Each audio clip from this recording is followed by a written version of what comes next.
and the 1 and the 2 and the 3. Hi everyone! So we're here today to do a best of video. This time it's going to be our favorite music, TV shows, and movies from the year 2018. Doesn't necessarily mean they came out in 2018. It just means there were huge pictures from a TV, movie, and music perspective. We're gonna start with music, I want to say. So before anything else, let's preface this by me saying I will probably just do a link to like the top playlist on Spotify in the bottom so you can see what else we've been listening to.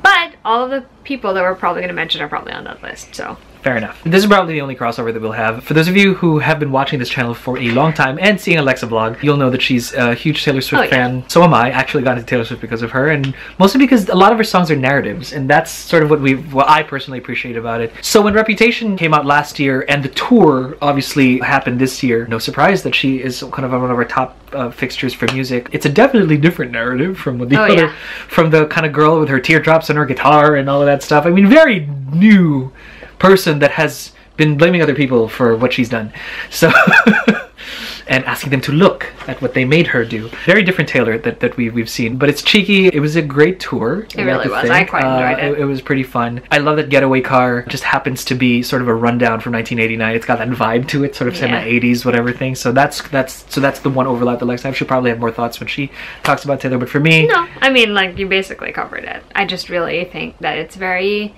interesting to have seen her artistry and her songwriting progress from where it was to where it is now. Yeah, definitely. It always stays the same level of clever with the lyrics and the imagery, because I really like, one of the things I've admired so much about her over the years is that when you listen to the songs or when you read the lyrics to them, sometimes like it doesn't really hit you until you're actually looking at it again. So Reputation was fun. Still not my favorite album, but she's definitely not my favorite either. But as my Spotify, it was very enjoyable. But as my Spotify playlist and Spotify stats actually say, she was my #1 artist this year. My other kind of artist that I love, and I've been watching his concerts here in New York every month or every other month, Jason Robert Brown, off-Broadway composer of last 5 years fame, for those of you who know the musical the last 5 years, has a residency at, I want to say, the Subculture Theater, and he every other month invites people. I was at least able to watch Sutton Foster this year, who was the goofiest, thing ever. She's lovely, she's amazing, she's super talented, but she's also like super goofy and gawky.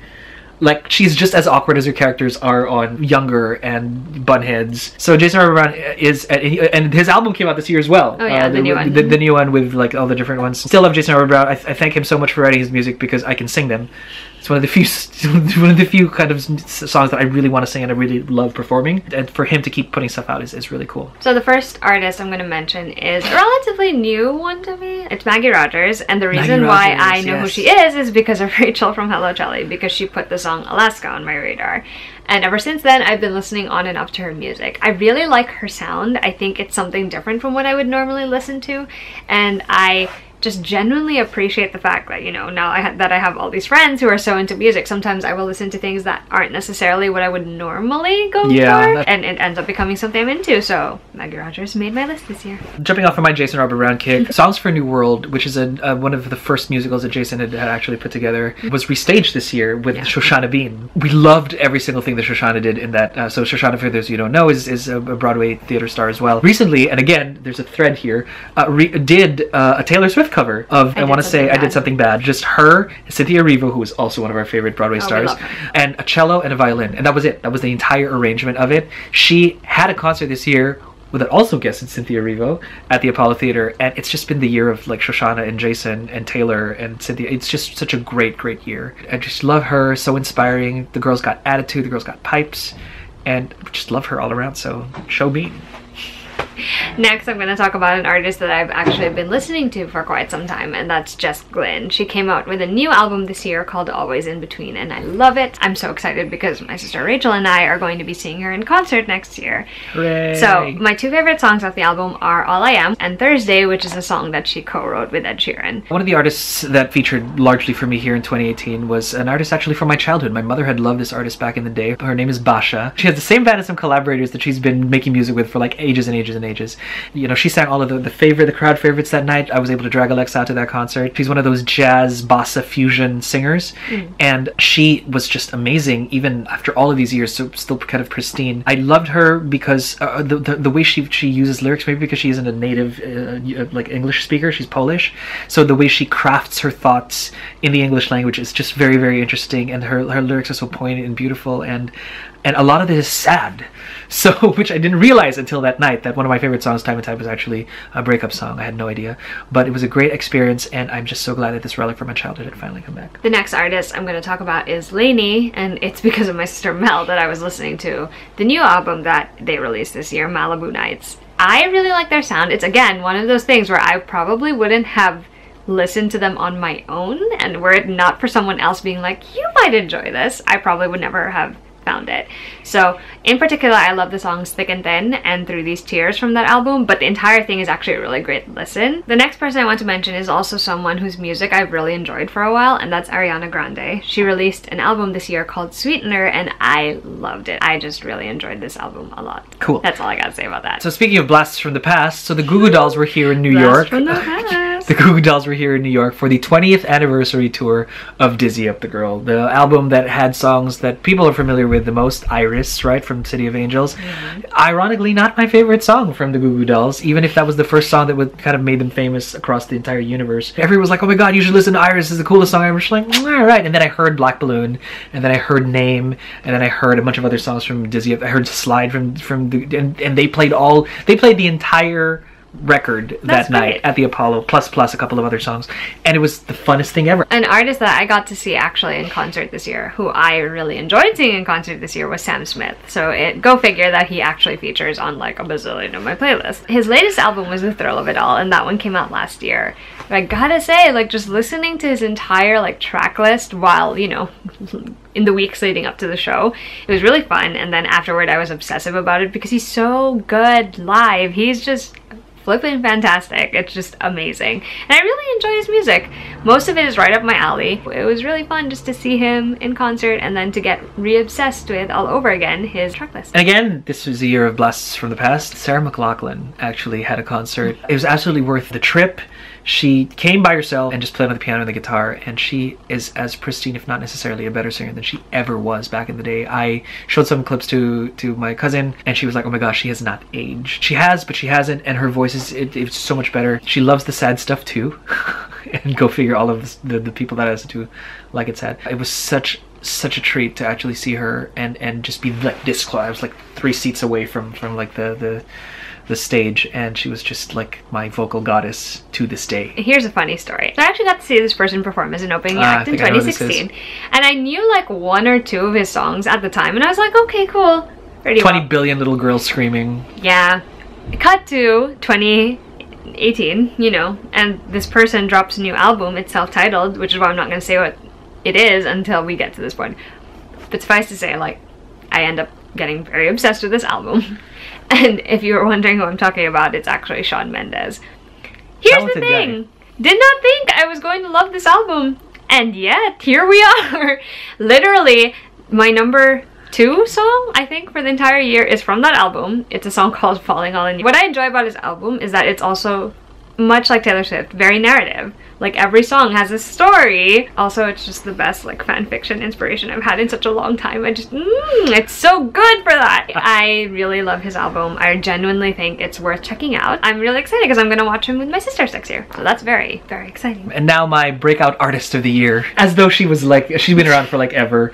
Sara Bareilles has sort of been on the radar for the longest time now. I was just sort of never into her because for whatever reason I couldn't connect to Gravity so much. I listened to the entire Waitress and I thought, this is amazing, this is great. I love the collaboration with Jason Mraz, but then I heard Hold My Heart from her first album, actually, Kaleidoscope Heart, and I'm just like, what in the name of all things good, and what is this? That's been on repeat as well. And so Sara Bareilles is a genius of underrated proportions, I think. I mean, sure, she's getting accolades for Waitress, but I think people are like, she's not getting as much credit as I think she should be, because she's just that good. Like, she's just that good, and I love her so much. Amazing singer, composer, songwriter, everything. Now we're gonna move on to my number 1 artist of the year. I really like his new sound. It's definitely different from what he did with the first album, but I think it's different in just the right way, that it still has his signature, like, lyrics and music to it, but it also is a completely new sound, and that artist is James Bay, and his new album is Electric Light, and I love it, and I just think that entire album is phenomenal. Wild Love, unsurprisingly, is like my #1 song of the year, because I have listened to that song so many times that it's almost ridiculous, but this entire album is just, it's so rich with songs that really are just earworms. Gotta give a shout out to his frickin' voice performance with Alicia Keys for Us. I was gonna say that if you were gonna say it, I was gonna say it. That Us is already an amazing song. Google it now. Go look up Us, so James Bay, The Voice, Alicia Keys, because what they do to that song is infinitely better than whatever was recorded on Spotify. Like right now, I mean, the live version is the definitive version of that song, and oh my god, I can't even. It's so good. But yeah, so James Bay is my #1 artist of the year. I love him. I love the new album. Can't wait to see him on tour next year with both Macky and Mel. So now we're going to talk about some of our favorite movies that we've seen in 2018. Some of them came out prior to 2018, but still deserve a shout out anyway. So I'm going to start by doing a little contemporary block because I have 4 movies that fit this category in particular. So let's kick it off. Obviously, To All the Boys I've Loved Before is going to be one of these movies. Of course. It is based on the book by Jenny Han, and it is about Laura Jean and the fact that she has written these love letters as a sort of like catharsis for her feelings of these boys she has crushes on, and she's tucked them away in a hat box. Only this year, for some weird reason, all the letters have gotten sent out to these boys, and now she's getting responses from them. It's just so good. I love the book so much, but to see it come alive with the movie is so flipping brilliant. I think they picked such a great cast. I think they did such a good job adapting it for a film. They did change a couple of details here and there, but honestly, it still just worked out so perfectly, and I love it so much. And I am so excited because they just recently announced that the sequel is also going to get done. Then we have another book-to-movie adaptation, and that's Love, Simon. This one was released as a theatrical release, and it's so good. Like, I enjoyed the book tremendously, but the way that it was adapted into a film was so perfect. Like, I honestly have no complaints about how they did this as a film. It's essentially the story of a boy named Simon who ends up being blackmailed by a guy named Martin when Martin finds out that Simon has been emailing back and forth with a boy named Blue. Simon's actually not out yet to anyone. Obviously, you can see why he would want to protect his secret. And it's just so good. I just enjoy that movie so tremendously, because it just was so well done. The soundtrack is great, the direction is great, the cast is great. I just am so pleased that it got made into a movie. Next in the contemporary block is Crazy Rich Asians, which is also a book-to-movie adaptation. Yes. Sense a trend here? There's a trend. I loved it. I did not know how much I wanted an Asian romantic comedy to exist in my life. Like, I think maybe because I had been filling that with like all the K-dramas and Filipino dramas, and then, you know, all the Asian dramas. But it's so different to see like this major theatrical release by a Western studio that is primarily, like, it's dominated by Asians. It's so good. It was just such an exploration of what it's like to have this huge Asian family, and the way culture plays a big role in your relationships, your life, your decisions, all of these things, and the way Asian families tend to play big roles in all of these things as well. It was just so well done. I enjoyed the cast tremendously. I enjoyed the movie tremendously. I just need a sequel. And the last thing that I wanted to include is a Christmas movie, which my sisters and I watched quite a few this year, but I think of all of the ones we watched, the one I enjoyed the most is actually one that came out in 2017. It's called A Christmas Prince. It is the most predictable, like, romantic comedy story, but it's so fun. It's just nice to have like a movie with the holiday vibes and like the whole like happily ever after vibes as well. It's about a girl who is determined to become a reporter, and she's sent off to meet the prince of, it's some fictional country. Like she ends up managing to pretend she's a tutor for the prince's younger sister, so she stays in the castle and she starts developing relationships with the sister, with the prince, and it's just so good. I just enjoyed that movie so much. It was just like so much fun to watch. I don't think the sequel is necessarily as good, but the first movie was definitely a lot of fun. Macky and I actually have a few crossovers. And there's only one other movie I have that is not a crossover. And we'll hear that right after mine. So I have a couple of movies that I wanted to. So special mention goes to Pacific Rim 2. Not because it was the greatest movie ever, but nor was it even necessarily greater than the first movie. It's just like the first movie was like, you know, the best worst movie ever, or the worst best movie ever. It's either one. If you've seen the honest trailer for Pacific Rim 1, in a world where monsters come out of an iTunes equalizer from the bottom of the ocean. I mean, that was amazing, and pretty much a great summary of what Pacific Rim was. 2 is there because it's a charmer through John John Boyega, who just, I don't know, man, he's got his own chutzpah. I love the guy. He's just really, really cool. There should have been more giant monsters and giant robots fighting in 2, but it has a special place for me because it sort of became Me and My Friend Save the World now, because it's like a second generation of Jaeger fighters. It centers around a pretty strong female character who is a pretty cool actress as well, so I like that. Special mention.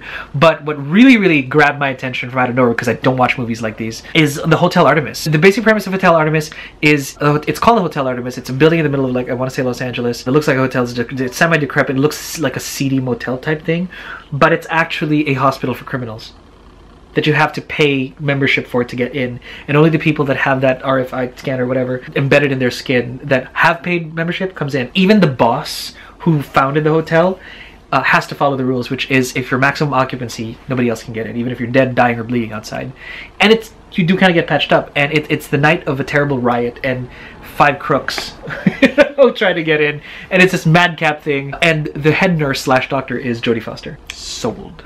So highly recommend that. The one movie that I haven't mentioned yet that I don't think we cross over on is actually an anime movie. I don't know, on a whim. It's because we finished Bleach, the anime, earlier this year, and I think I was just like in withdrawal. It was so nice to have the movies to watch, like all 4 of the animated ones and then the live action one. I was very pleasantly surprised by one of the animated movies. It's called Bleach Fade to Black, and it's just surprisingly good. Like, I don't think I was expecting it to be as good as it was. It's about essentially Rukia, and she gets kidnapped by 2 people she's known in her past life, and they erase her from everyone's memories except Ichigo. Yeah. He's the only one who can remember her, and so this entire movie is just a battle of wills once again, where Ichigo is trying to convince everyone like Rukia existed, and you know, to save the day. And to add to the shenanigans, of course, since Rukia's memory is erased from everybody, and Ichigo only comes to the Soul Society, you know, because of Rukia, they don't remember him either. So it's this whole thing, and like, it sounds like a silly, almost lighter story. It gets pretty heavy. But it gets heavier than I expected, and it's also just really well done. Like, they did such a good job with that one, with the storytelling, how things unfold, and then you're like, oh. And our favorite Shinigami sort of take, you know, every single one of them are in it! See, that was the other major bonus of that movie. Every single one of the people that I love the most in Bleach happens to appear at the end. Like, they're all there. And like, not a one of them is missing. Alrighty, so now we're moving on to our favorite movies that are basically under the larger Disney company block. So one of the things that we think is super cool to do is to watch several movies in the theater in the same day. And so we tried to do that just last weekend prior to kind of Christmas. We were able to watch in this order Wreck-It Ralph and Mary Poppins, and both immediately soared to the, you know, kind of like the top movies of 2018 for us, because we didn't expect Wreck-It Ralph to be very emotional. I'm still angry about this. See, Pixar, I'm still angry about this. It hurts, by the way, and for Wreck-It Ralph to be. But by the way, that was meta Disney weekend, because both films were extremely meta. Starting with Wreck-It Ralph, of course, being sort of like a call out to friendship and Disney princess culture and toxic friendships and the internet. Just so much meta about it. Video games, everything, and so very, very enjoyable. Highlights would obviously be how they resolved the plot and how the story isn't really so much about Ralph breaking the internet, but why he ended up breaking it. Disney princesses. The Disney princesses, all of which are the original voice characters, I think, for the most part. So to have Ming-Na Wen, who in my brain has been Melinda May for the last several years now, just sort of voice Mulan. And the songs. Which, oh, you forgot the best highlight of all. Gal Gadot. Gal Gadot. Jeez Louise. Like, honestly. Who is they imported a DC princess. I don't know. That's just how that worked. And for her, and you've seen, and for those of you who've seen stills of her character, she's apparently hot as a digitized person as she is in like real life. I don't understand. And her, it's great though. It's super great. Like there's nothing. Like I can't complain about Wreck-It Ralph at all. I think there's nothing to complain at all about, other than that. Other than the fact that I got punched in the feels when I wasn't expecting it. But you know, typical Pixar. And Sarah Silverman to give such a sincere portrayal. And I know Sarah Silverman's like work. For her to give such a clean, beautiful, sincere thing is a breath of fresh air. It goes to show you that there's so many layers to a person, because it's so wholesome.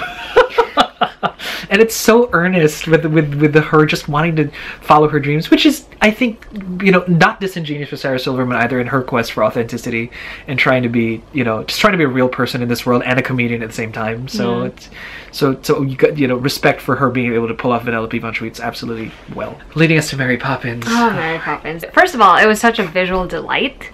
And just everything about it was so enjoyable. The way it was filmed, the way it was choreographed, the way the cinematography was done. The way the songs were written, everybody understood that they were stepping onto holy ground, I think. And I think to create something in the vein of the first without recreating the first. Yeah, they didn't copy it, which is the nice thing. They took what the first had, did a lot of nods to it, but then they also made it their own. Because this is a new story, and this is a new time.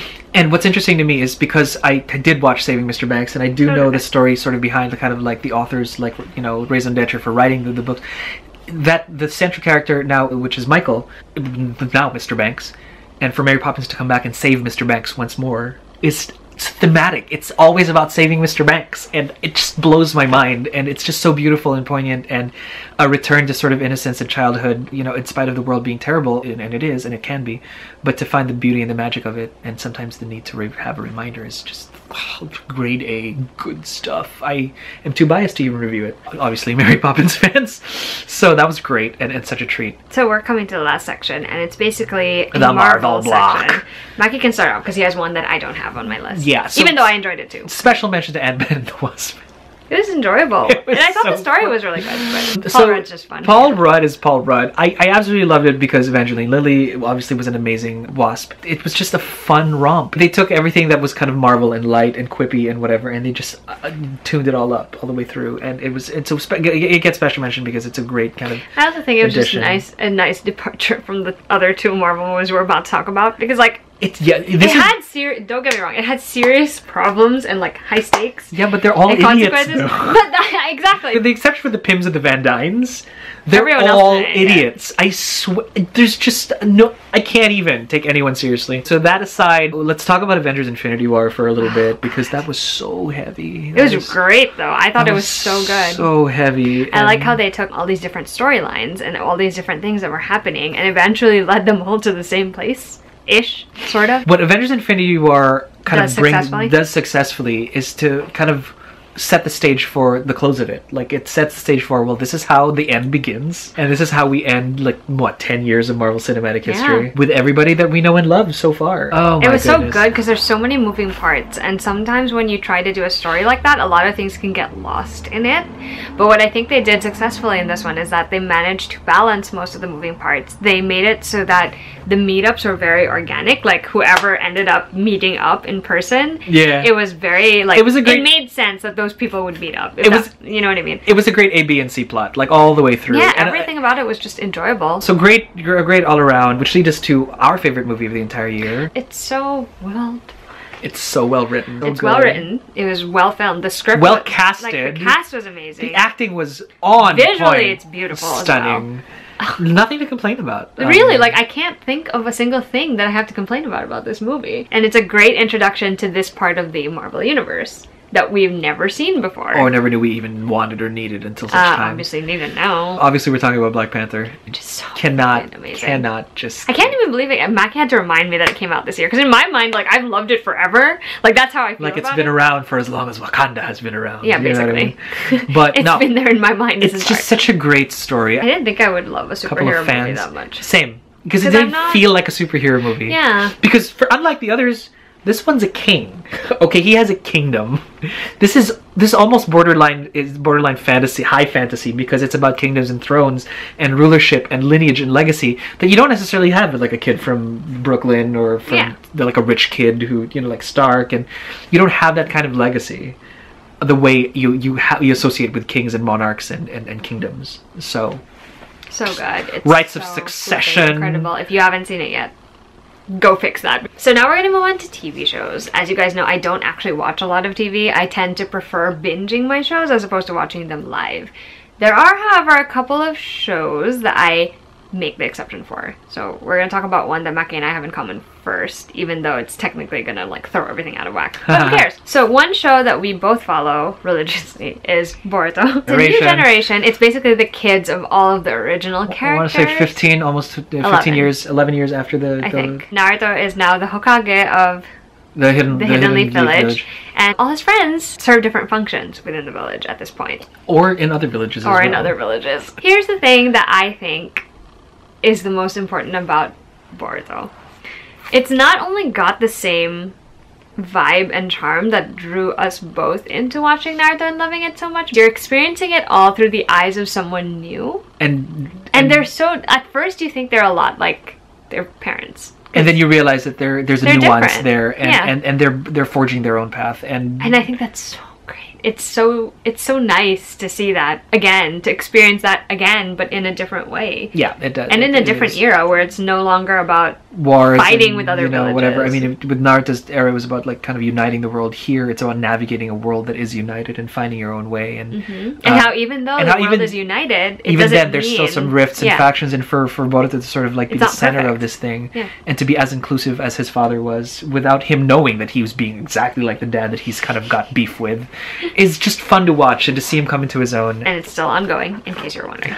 The other show that we've been watching live, although we're a little behind on it right now because it's been a heavier season, is Doctor Who. Yes. The reason I needed to mention on this list is because she's an Jodie amazing Whittaker. She is an amazing 13th Doctor, and her introduction episode is probably my favorite introduction. Absolutely, of any Doctor at all. It's a moment to cheer. It's so blooming epic. It is. And for her to give off a vibe that you know she's the Doctor is, for me, the greatest reward. It's like, that's it. This is definitely reintroduction, and Jodie is just, she's spectacular. I love her. And she's just, like, every single episode, she has been such a highlight. I haven't really been following the Arrowverse that much because, again, like, if we couldn't follow Doctor Who, then of course we can't follow sort of like the other shows that are sort of on a lower tier as far as, like, attention is concerned. But I did pop out of the woodwork just for the Elseworlds crossovers. I like the Arrowverse crossovers. It was just a fun romp for anyone who actually likes the Arrowverse. They're gonna enjoy this, and it's a lead into a coming Crisis.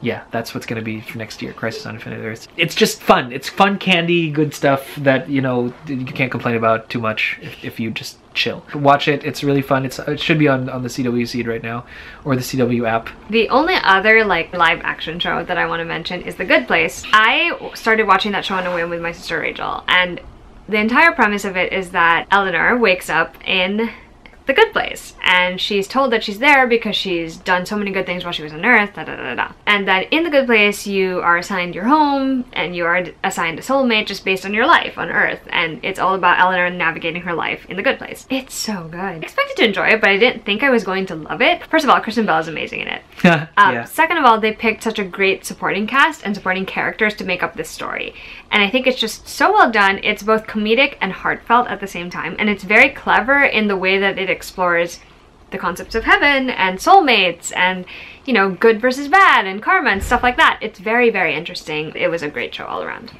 And to round up our live action ones, to nobody else's surprise, I subscribed to the DC Universe app thing. Oh gee, I would never have thought. Because they said Titans was coming out, and it did. It's still out. It's doing its own thing. It's very, very dark. I wasn't too crazy about the first couple of episodes, but it's starting to pick up. It's definitely worth kind of giving it a look because it's so different. To have the Starfire, Raven, Beast Boy, and Robin sort of lineup is always interesting in any universe. But then, you know, future episodes come where there are other kind of fan favorites that are going to appear. So I can't pass any judgment over it until I watch the entire first season. But so far it's a roller coaster that can only go up. Which now leads us into our animated slash anime section. And Alexa and I have started on some stuff. We overlap on just about everything else except for this one because my brother, when he was here, got me into watching My Hero Academia.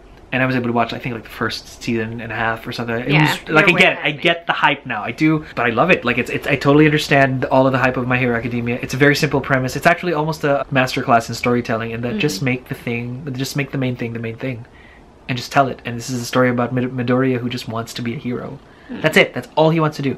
He has absolutely no talent, no quirk in this world, and that's what they call like superpowers. But then, by some twist of fate, manages to stumble on something that gives him something that he can absolutely not control. But at the end of the day, wants to set himself out as a hero, and he does forge his path that way and meets his other batchmates. And again, it's very like the Konoha 9 where they're all classmates and they're trying to... So it's that trope of we're a whole batch of youngsters coming into our own, but, you know, everyone's got their story, so... So this particular section of, like, anime shows is going to be called the section that Macky introduced me to. The first one is Anohana, which... Okay, so there was a group of friends, and they were all childhood friends, and they used to play, like, all the time in the summer, but then there was this terrible, terrible tragedy that happened to one of them. She died, and everyone sort of just parted their ways, own way. Yeah, from there. And one summer, when they're a little older, the spirit of their friend comes back as a ghost to the chagrin of her main friend in the group. He spends the entire summer just, first of all, trying not to freak the fuck out that his friend is there. And second of all, they're trying to figure out what to do. And especially because it seems he's the only one who can see her. Out of all of their friend group, yeah. Yeah, so... And all she wants is for their friend group to... just be together again. Which is of the many things that she kind of wants for that summer. Sounds kind of creepy, very ghost story-like, but really at the end of the day... It's not. It's actually weirdly charming. The spirit of the friend becomes a foil to, you know, having all of them get their issues kind of in line. Did I sob my eyes out? Possibly. Obviously, it's a pretty heavy show, surprisingly. Yeah, because there are nice moments. Yeah, and it deals with growing up and grief and friendship and lost friendship and unrequited love and actual love and oh my god, love. And growing up. And everybody just admitting things that they couldn't admit that's been poisoning them for the longest time and thinking all of this guilt with the death rocked all of their worlds. It's just one season, but it just takes all of this stuff and for some, like, in some incredible way, it just manages to do it where it's like... And it resolves. Everything is resolved in a way that doesn't feel forced and... It's not... From an anime perspective, mind you. But yeah, Anohana was great. I really enjoyed the friend group. And I did not enjoy the fact that I was sobbing my eyes out hysterically and had a headache right after because I was crying so hard. But it was really, really moving. It's definitely worth checking out if you enjoy those types of stories. The other anime that would slot into this category is X. How to explain X? Ooh. 7 dragons of heaven were destined to fight against 7 dragons of earth, and the 7 dragons of heaven wish to preserve the earth while the dragons of earth wish to destroy it. And at the center of all of these is the one character named Kamui who will decide the fate of the universe. That's pretty much exactly... It is exactly what Macky just said. Only because I've been a huge fan of X since X 1999 came out. Here's the thing about as a one-shot movie where everyone was just insane and it was like this most unsatisfying tragedy that they turned into, like they rewrote and Clamp basically turned into a new series that eventually became an anime. Well, it's still a terrible tragedy. It is though. It's just like it is not a show that you should watch expecting to feel good at the end. To make you feel good by the end. There's nothing. There's no way. Nothing will make you feel good. It's like a warning label on the box. It's an overall vibe. Yeah, it's just like do not watch if you want to feel nice. But here's the thing. The reason why I thought it was worth making this list is because the characters in it are so interesting. They're compelling. All of them. All the 7 dragons of heaven. All 7 dragons of earth. So interesting. Kamui is such an interesting character as well. Oh, by the way, amidst all of this crazy-ass prophecy is a boy named Kamui who has a surrogate brother and sister who sort of took him under, whom he loves to death, and they love him to death as well. Fuma and Kotori have sort of absorbed him into their lives, and they were childhood friends, and then his destiny... and his destiny, and at the center of all of this crazy prophecy is Kamui's celestial destiny smashing headlong into his found family's personal lives.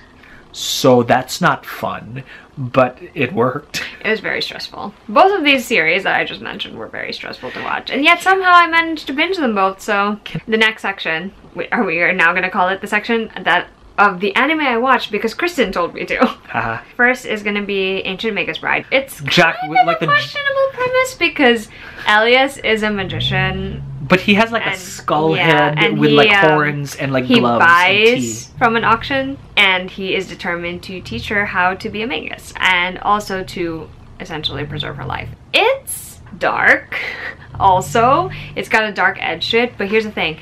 The magical fantasy aspect of it is so well done. It's so interesting. You have to get into that. The entire animated, like that entire style of animation is beautiful. I found the story so compelling. Like it's so like, there are things that I'm just like, but why? Because it's so like questionable. It's not necessarily like the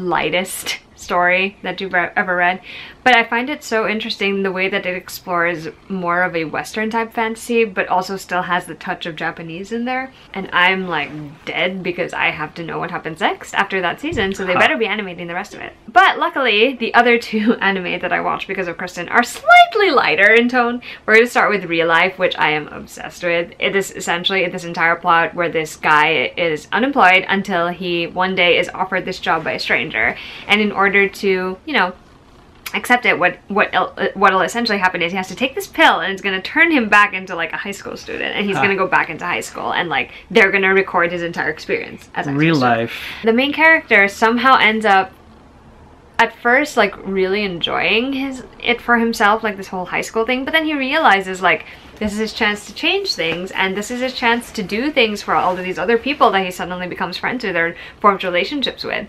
But the whole thing that hangs over him the entire time is that this is all temporary, because eventually he's going to turn back into his, you know, adult self. It's so compelling. It's such a good contemporary sci-fi story. You see him actually forming these genuine relationships and then realizing things about himself and about other people that he never would have otherwise, and it's so good. And the last thing that I'm going to talk about that Kristen recommended to me is Wotakoi, or Love is Hard for Otaku. There's not really a big plot in this story. It's essentially just about 4 like co-workers who all work at the same big corporation, and by day they're just like regular office workers, but really they're all actually otaku in different ways. They know each other's secret, obviously, and so the entire anime and the entire manga really just chronicles their relationships with each other, the friendships and like the romantic relationships. And it's just so good. Like, it just makes me so happy.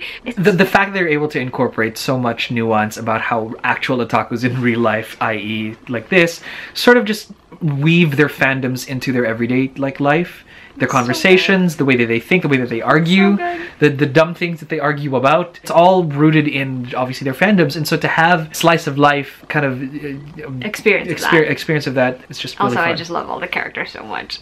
Yeah, so I'm so glad I finally watched that one. They need to do a season 2 or I will be very, very upset. Okay, now we've come to the... I have to say that these two are probably our top TV shows of the year. Obviously. Top 2 slot for greatest TV show of 2018 would have to be... Voltron. The Netflix version, mind you, not necessarily Voltron Legendary Defender. We watched quite a few seasons this year, because we were actually behind at first, and then we caught up, I think, this year. We think we watched 3, 4, 5, and 6 in succession. And then we watched 7 on a train back from Boston Comic Con. That is true. And then we watched 8 in like a day. So here are all the things we love about Voltron. Number 1, the characters, because they are all very, very great.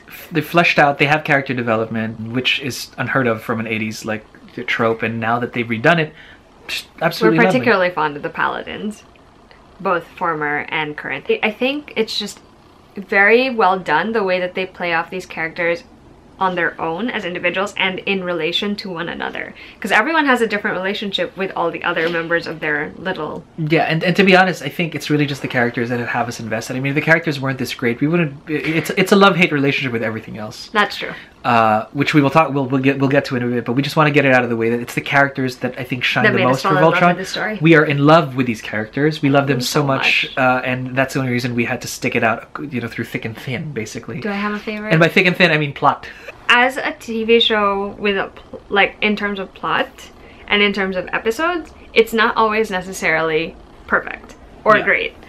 Sometimes there are filler episodes that are great, and sometimes there are filler episodes that are like, what the... If it is a filler, indeed. There was no pretense and there. then sometimes there are plot lines where you're like, that's really clever, and I would never have thought that. And then there are other ones where you're like... Why did they end it that way? The lore is absolutely the same thing, too. There are some bits of lore that are like, same thing. That's so cool. And then you're like... And there's some bits of lore that's like, what? Can you cut... So it's like this weird contradiction of feelings about this show, because it has inspired such deep feelings, especially for me, because like, who the hell thought I was gonna be like hysterical over a robot? Like, honestly, who in their right mind would think robots. So really, if the characters weren't so compelling, obviously her favorite. Honestly, if we didn't love them so much. You know, there are 6 paladins, right? Started out with 5. 6 current paladins. Started out with 5. Or well, 5 current paladins and a former one that is sort of semi-current one. Which is her favorite one, which is obviously the good Shiro. Takashi Shirogane, who is Captain we'll call him Captain Awesome. Everybody loves Keith as well. Oh, Keith is great. And then you've got Lancelora, Pidge, and Hunk. Who are also all great. Honestly, so they're all in their own little box. They're such a good unit. There's the Shiro box, there's the Keith box, and there's everyone else box. That said, without any more spoilers, please do watch Voltron. It is worth the watch. It is. It really is. If you follow with the characters, you owe it to them to follow them towards the end if you have the time. And now... 2018's all-time greatest TV show slash which anime I don't think we were happens expecting. to go to. Which it's also we the show that makes us the angriest, but not for the reason you might think. And not for the reason of Voltron, it makes us angry. Would have to be Yona of the Dawn. You guys would binge this one in like a weekend, and we were both and it was like... just so disappointing that they stopped in the middle of like the 13th. I know what is it, the 12th manga. No, 9th. The 9th manga is so unfair. It's so unfair because it's so good. It's so good. And then we heard news that the mangaka was like not writing anymore because there was like an earthquake and stuff, and then she started writing again, which is great. We just want them. Well, and right now we're collecting the manga as it comes out, and we just need more of it. Like that's all that it is. It's just so good, you guys. Like honestly, I don't think I've watched an anime in a very long time that's that well done, and it centers around a very strong female character who you see develop into a strong female character, and isn't just kind of like, I'm suddenly stronger because of my friends. No, but she's like, no, I have to like win my kingdom back, and she's so determined to do it, and no matter what it takes. And she may be oblivious in terms of love. It's about a young girl named Yona who was poised to inherit the throne from her father, but because of some terrible betrayal, losing her father and her kingdom in one night, they end up escaping with like the captain of the guards, who happens to have been also a childhood friend. Her only bid to win back the throne is to reawaken and rally the 4 legendary dragons that helped establish the throne in the first place. So it's about finding these individuals and putting them together and just basically taking back what's hers. That's the deal, and she grows in the process. It's pretty simple trope-wise, but just the compelling stories behind each dragon. Yona's reaction to each and every single person. Hack, who happens to be the tailless dragon, or the dragonless, the non-dragon superpower, whatever the dragonless beast, or whatever the heck they call him, who's super strong just by himself without being magical, is just because he's just great. Not that Yona notices. What I think is also very enjoyable about Yona is the same thing that is enjoyable about Voltron, which is the characters. They did such a good job writing these characters into existence and making them real to all of us. From Yona herself down to the dragons, they're all very compelling, and they're all interesting, and like you want to know more about them. And unlike Voltron, there is no love-hate relationship with the plot or because the lore. plot is actually good. Like, and it's simple enough, I'd like to think, but at the same time it's believable, and then the lore is just solid. Still so amazed that anime did not get more love, because it's so well done. It's beautiful. It's so well done. It's compelling. It's well like animated. The plots are good. The episodes cut off at just the right point too, because you're always just like... And it was all in all a tidy first season. It actually ends on a very good note. And then you realize like, oh, there's never going to be a second season, and then you want to punch someone in the face. Or that could just be me. That's totally not just you. Anyway, so definitely our top pick Suffice to say that we definitely love you. 2018. Alrighty, so that rounds up all of the media that we've been consuming for 2018. It's been a good year for watching stuff. Anime, again, it's been ratchet. I've watched a lot of anime. It's been ratchet everywhere else, as I mentioned in the other video, but I think it was a good year for media. It was a good year for things to sort of surround yourself with. And hey, I got great company watching all of this stuff too. Me too. So it was kind of great. So let us know what you think. Please keep sending us suggestions of anime and movies, and maybe even TV series that might be fun to watch. Maybe at the end of the year, it might make up our top picks for the entire year. Well, we'll see you guys next time. Bye.